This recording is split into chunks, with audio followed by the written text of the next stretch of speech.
Court to hand down new charges on Australian pilot. ICAC Bill to be presented in November.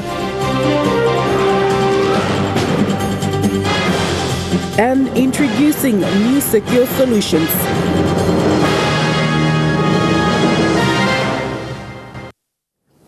Thanks for joining us for Sunday's news. I'm Shamin Poreamer.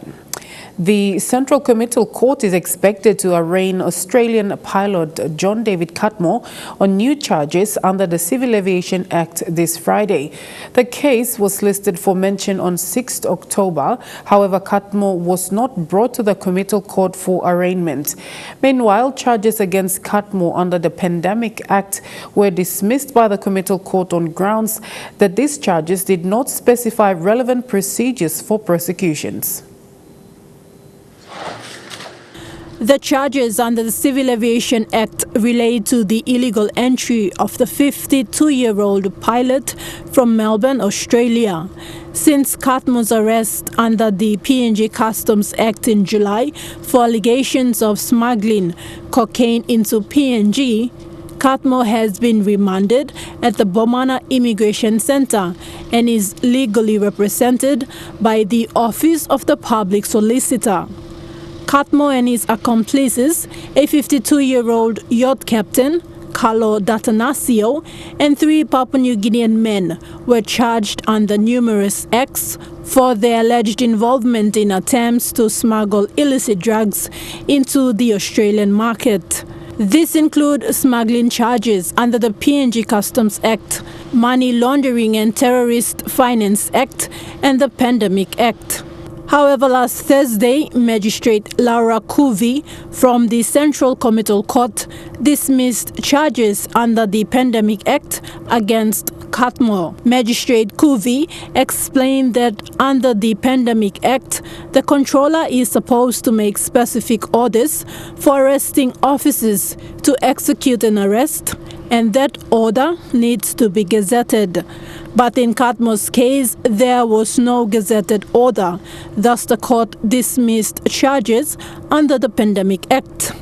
Meanwhile, for the 3 PNG men, 35-year-old Shane Dikana, 35-year-old Morgan Mogu, and 36-year-old Dominic Telauki appeared before the Central Committal Court on charges under the Money Laundering and Terrorist Finance Act. They will next appear in court on November 5th for second mention. They are now remanded at the Bomana Main Prison outside Port Moresby. Thekla Gunga, National EMTV News. Manus police have reported 3 deaths following the hunt for sea cucumbers since August this year. Manus Police Commander Chief Inspector David Yapu made these comments when sending out a search party to investigate 2 separate incidents reported on the 5th and 7th of October. Last Wednesday, 4 men from Baluan Island went diving for sea cucumber near Sibisa and Low Islands when a shark attacked them and killed one of the men. On the 5th of October, a 41-year-old man went diving for sea cucumber. 2 days later, his body was found floating between Patu and Tawi Islands. Following these reports, PPC Yapu said, whilst the harvest of sea cucumber brings in more money for locals, they need to be extra careful when out at sea. Prime Minister James Marape has announced his intention to fight corruption in the country. He says the Independent Commission Against Corruption, or ICAC Bill, will be presented in Parliament during the November sitting. The Prime Minister also announced his plans to establish flexible open distance education or FODE centres in selected secondary schools for students to upgrade their marks. The Prime Minister was speaking during the opening of the Waigani Station of Excellence recently. Future beginning basta also one of suppose country be a restless side of Burgim law is stop yet. They promise people tete or some corruption and people fighting yet. November, by the current law ICAC establishing Independent Commission Against Corruption by plan on kissing all Papua New Guineans or Sinanos and Commissioner, by putting the law and by asking all expert from Australia or somewhere lo come sinan or some commissioner or runs organization lo fighting corruption. Babi obim lo ogara high school. Now ogara place by get this la flexible open distance education facility but stop yet. Where you can carry on lo grade 8, you can carry on lo grade 9, grade 10, grade 11, grade 12 at your own time and pace. You start one up, you can carry on, kissing book that's all, go back sit down. Now by you go back longer than existing high school but la partner want them all. Now you upgrade your mark at your own time and pace. You can upgrade your mark ECC, now go finish lo grade 12. Kikori MP Soroy Eoe has come out on mainstream media to make clarifications on false and highly misleading narratives that have been circulating on social media recently. These rumors have caused much anger amongst the people of Ihu and Kikori district regarding the Ihu Special Economic Zone Limited project. Kikori MP clarified and stated that the project is totally and wholly owned by the Kikori District Development Administration through the Kikori Resource Holdings Company on behalf of the people. So there are lots of Papua New Guineans today who think exactly the same. We cannot just allow our resources being exploited and then we see nothing, the benefit that are made taken out and built in other countries in the world. So this is one of the principal reasons why I had to look at this issue. Others have built their own districts, their provinces. Ours abuse them. That's what it is. Equally is the administration that sat there and consumed resources without making anything about the district, the province. So that's exactly the reason why we have to look at different options. Cancers of the mouth, breast and cervix are amongst the leading causes of death in the country. A health educator said this during the end of Nupla Passing Walk and Yoga for Life program in Port Moresby this morning. PNG Cancer Foundation's Dr. Sonia Dadai said 2 women die from cancer every day. She expressed concerns that cancer risk factors should be reduced to avoid it. Dr. Dadai said chewing of betel nut, alcohol, smoking and unhealthy diet are risk factors. She urged participants of the program to eat and stay healthy. OPH Limited and G4S Secure Solutions have partnered to introduce a range of security first to PNG. The Segway will now be used by G4S to boost mobile security patrols. G4S PNG Managing Director Kerry McNamara says they will be bringing more Segways into the country in the coming months. Number 1 Super Plaza now has fast and active mobile security patrols with the use of the Segway. This security innovation was brought into PNG by G4S Secure Solutions. It can travel up to 20 kilometers per hour and is fitted with a number of safety features, including GPS tracking. Tendency and the high profile that it has, we've looked at it from a strategic point of view in order to provide a best quality of service right across the board. The Segway requires 1 full day of training before security personnel are able to use it. G4S Managing Director Kerry McNamara mentioned that this was all about security for its clients and bringing international standards to PNG. Most importantly, this technology will give the local security teams the opportunity to lift themselves to another level. Its speed and mobility will improve the total security cover of the area, which is home to Deloitte House, Crown Plaza Residences, the Apex, and Port Terrace Restaurant and Bar. And reduce the requirement for manpower. So we have manpower on the ground, we have the Segways. We've got point-to-point cameras being pan, tilt, zoom, and that's all integrated with Secure 360, which is an application that we have that is GPS tracked, and it's also a facility management tool. Lilian Sopera-Kinea, National EMTV News. When we return, we bring you a closer look, this time on football in Papua New Guinea. Stay with us.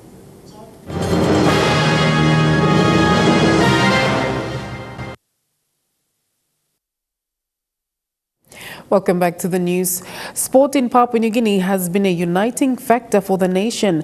The 2020 season of the Kumul Petroleum National Soccer League culminated with a 1-0 win for Ley City, and it gave for some viewers a sense of nostalgia. EMTV caught up with a handful of Papua New Guineans' former players to discuss football.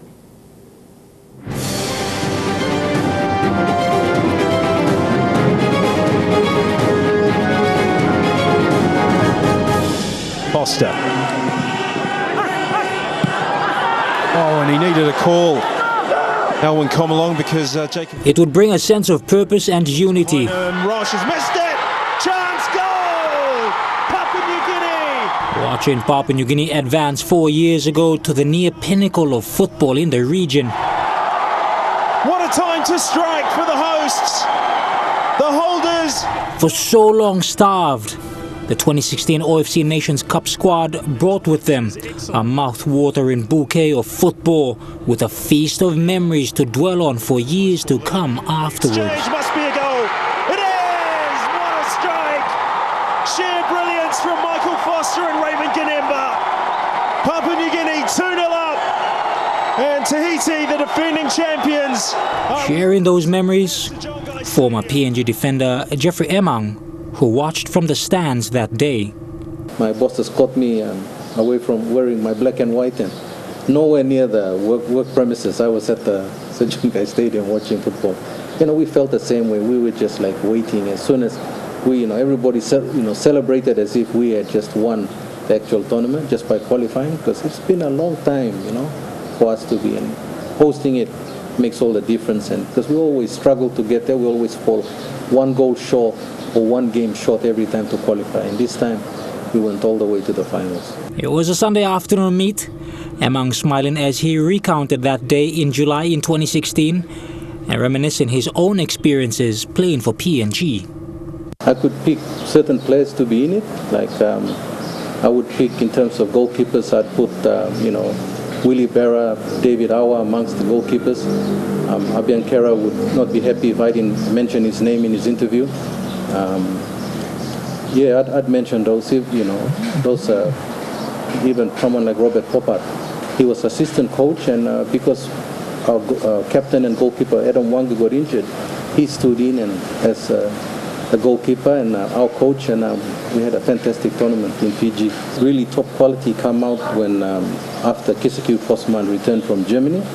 So he introduced the way the Germans played, so we started using a sweeper, libero position, so Joe Turia played that role, and then you had stoppers, and then you had of course defensive schemers and even up front, but in the back line, with people like Joe Turia sweeping at the back, and you had stoppers like James Gassi and Paulo Savo, one of my greatest playing mates. PNG was a really tough opponent. The country's performance on the international stage had in the past oftentimes left a sour taste in the eyes of its passionate people, and it's only recently that expectations have begun to soar as PNG's men and women step up in their efforts to be competitive against some of the world's best. And now with the advent in especially men's football, with a national league in place, there are hopes that the quality of players coming through the ranks will rise. The current Kumul Petroleum National Soccer League has seen a Ley City team surge to the top, playing a brand of football both modern and attractive to watch. Emmanuel Simon's free, goes for it! Emmanuel Simon! Ley City is only the second team to ever lift the NSL trophy, having been winners since 2016. The other club to have dominated in the NSL is Hekari. Hekari, since its inception, paving the way for a host of players who've all had a crack at representing the nation, from defenders, midfielders, and strikers. One striker who had his own chance at the big stage, Kema Jack. Jack, who had come up through the Port Moresby Soccer Association ranks before being a big star with Hekari United and eventually the national team, is still regarded as one of the toughest forwards to grace the pitch. In 2014, we had traveled to Kiapara village to catch up with the now Christian pastor. Firstly, I've won 3 golden boots in NSL. That's 3 consecutive. NSL, that's 2006 and 7, 8 and 9, 10 and 11. And I've went to Abu Dhabi as well. I'm trying to bring back what I know to my village people, my village boys. And I'm trying to teach them that, because I think this is my last year in NSL. This is my last season. After this, I'll be retired. Jack, who had featured then, has other people from his area playing in the current National League. Another former PNG star, now making a name for himself in New Zealand as a football coach, is Mauri Wasi. In my playing days, the names that come to mind would be Hans Fred, David Awa, Reginald Davani, and Rulepani.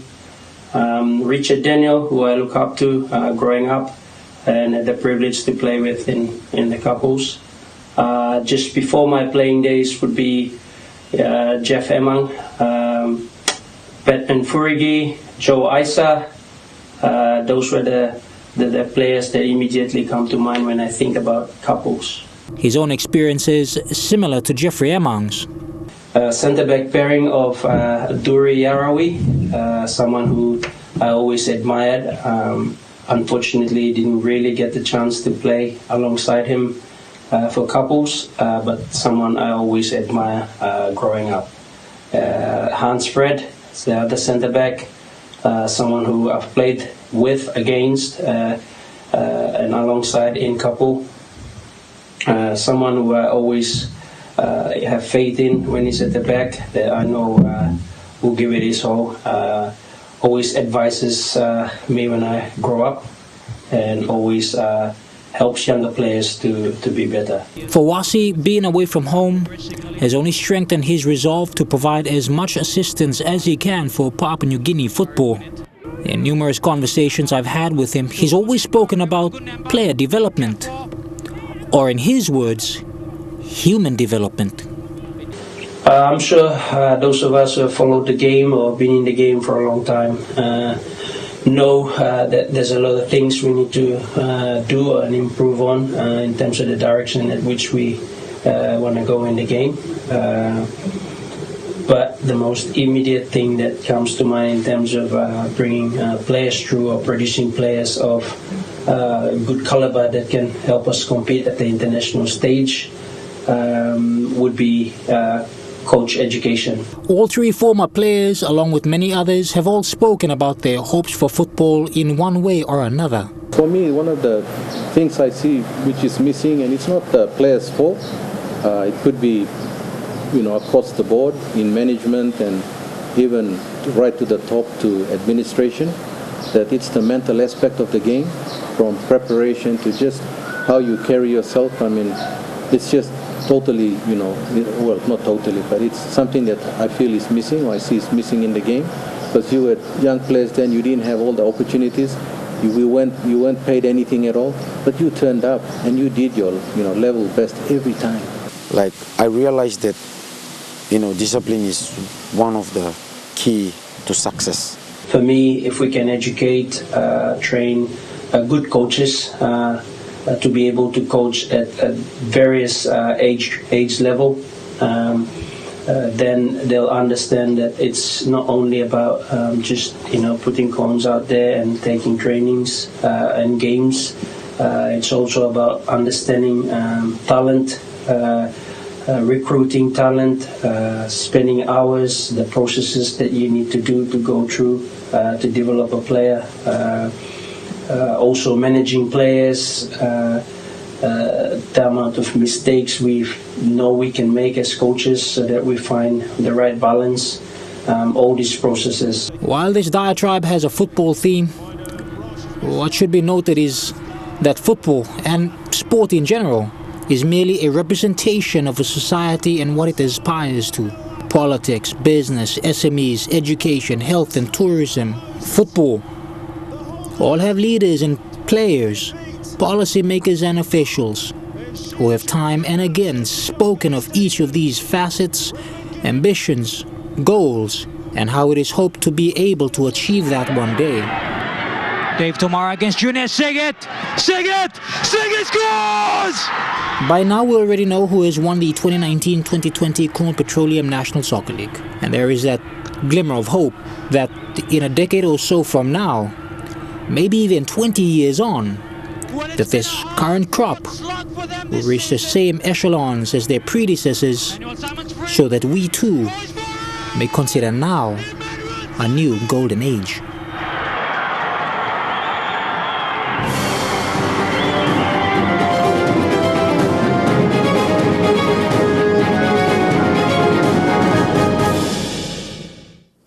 Trukai Sports is next. All the details after the break.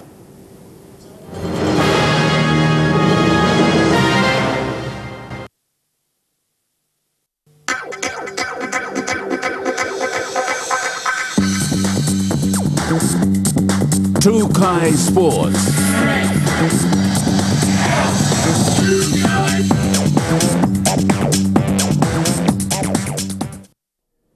Good night and welcome to Trukai Sports.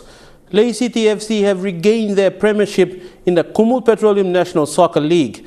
The Lay-based franchise securing a 1-0 victory over season newcomers Vitias United in front of a packed PNG football stadium yesterday.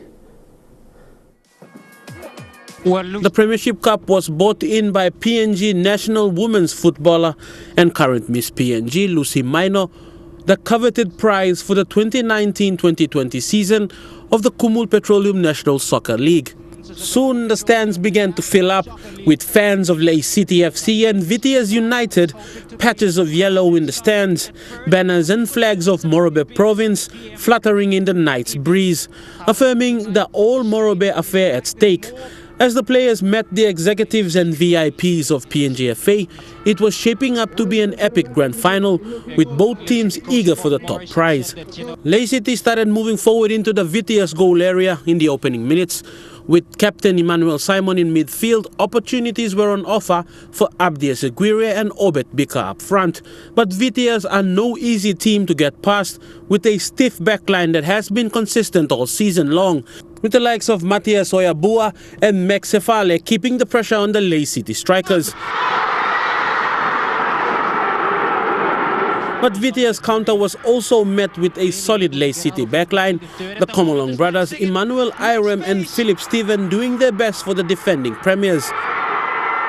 Important header by Philip Stephen. But Lay City's solid defense had some cracks, with Yagi Asasa finding them. Now Matthew David is free. He's alone, goes for the shot! Lay City had the experience and were always the favourites, but with countless opportunities in the first half, things were not working out for the Premiers. Finals football has a different intensity, and it was a fast-paced game. With strong defence on both ends of the field, it proved equally entertaining for the fans who got what they deserved for their attendance on a night match. Both teams held on in a goalless first half of the grand final. With Lay City's momentum in the first half convincing, it was inevitable the team was to score anytime soon in the second half. Lay City's short passing has been clinical and was the deciding factor in a tremendous winning goal. Just 7 minutes into the second half, a few short passes, an Ecuadorian import Abdias Aguirre struck the ball from outside the 18-yard box before Obet Bika putting the icing with a goal. Aguirre in space. Aguirre goes for the shot! Obet Bika!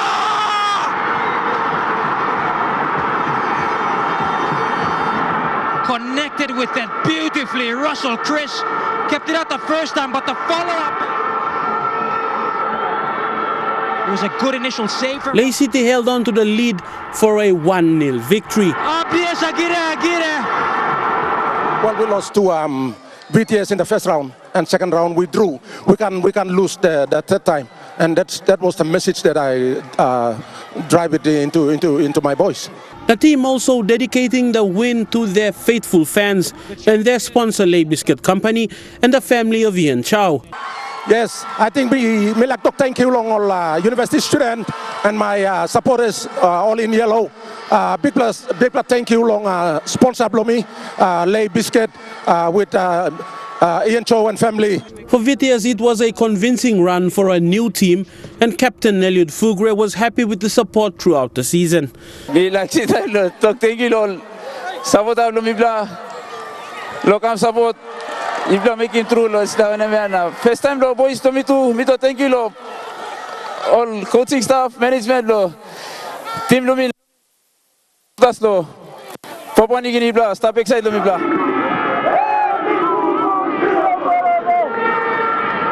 Lay City also took out the minor premiership for the 2019-2020 season.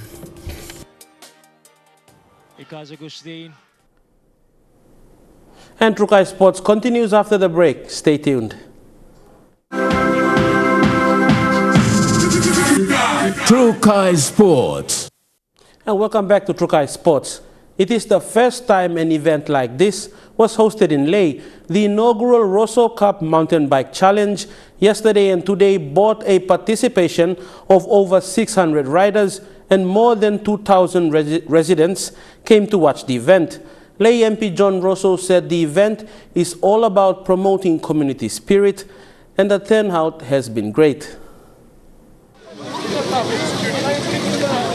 The Marbe Show was always the highlight every October in Lay City. However, this year, Lay residents had another event to look forward to, the inaugural Rosso Cup Mountain Bike Challenge. By 9 a.m. yesterday, riders, their families and friends, and the public made it to the Lay Botanical Gardens to participate in the event. 672 riders registered, and up to 2,500 people showed up to support.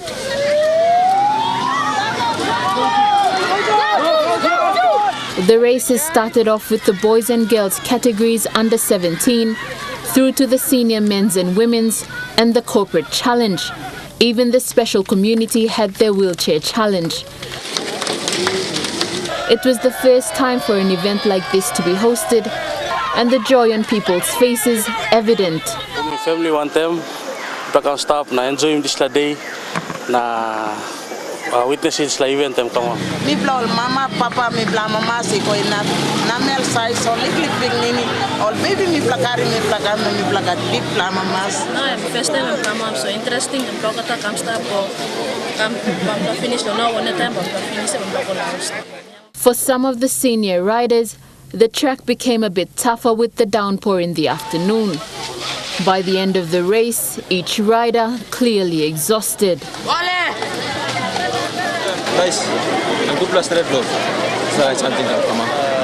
Last about them over the if come on 25 20 number I think about. Lay MP John Rosso said the event is all about promoting community spirit, thanking the organizers and the community in Lay for making it a fun, trouble-free event. Me no like all man looking more Lay and place for travel. Me like all man look nice place. It's like passing big me must lose. This is the first event, and first you me trial by me looking good plan, no good plan. Yes, by me okay sample mistake. Yes, by me look sample achievements. So organizer looking now ball straighting, and next year by me okay bigger and better one. For very well managed, and yeah, I think it shows we can do it if we really put our hearts and minds to it to improve events like this and make sure that they are targeting the families, bringing back, bringing the family spirit back into the community. And I think whilst New Guinea Electrical was the major sponsor, there was also support from various other business houses in Lay and up to 200 volunteers who participated. The event was done in partnership with the Lay City Authority and the PNG Forest Research Institute. What was supposed to be a one-day event continued today with the senior men's finals and the Dash for Cash competition. Lay City Authority CEO Neil Larry said they were expecting 200 riders, but there have been over 600 registrations. There are plans to make this a bigger, better annual event. And that story ends Trukai Sports. The weather forecast when we come back. Stay tuned. Trukai Sports.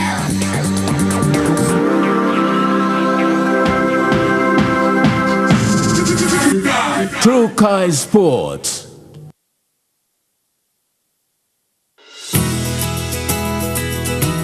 This weather update is proudly brought to you by MoneyPlus, with you always.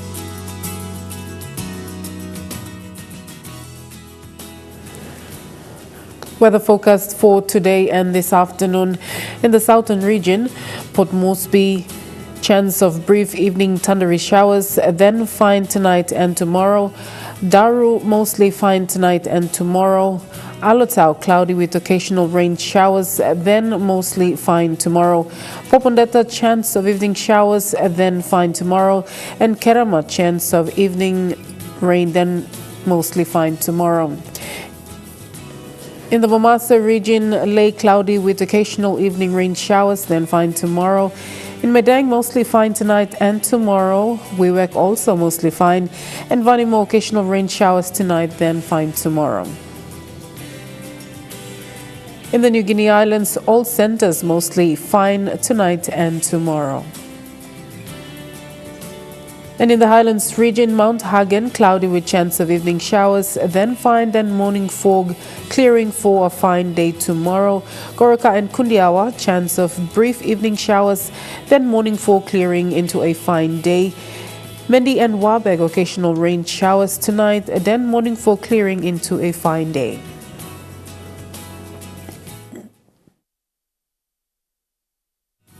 The weather update was proudly brought to you by MoneyPlus, with you always. The way it is this Sunday, the 11th of October 2020, from all of us here at MTV. Pleasant viewing, be safe, bye for now.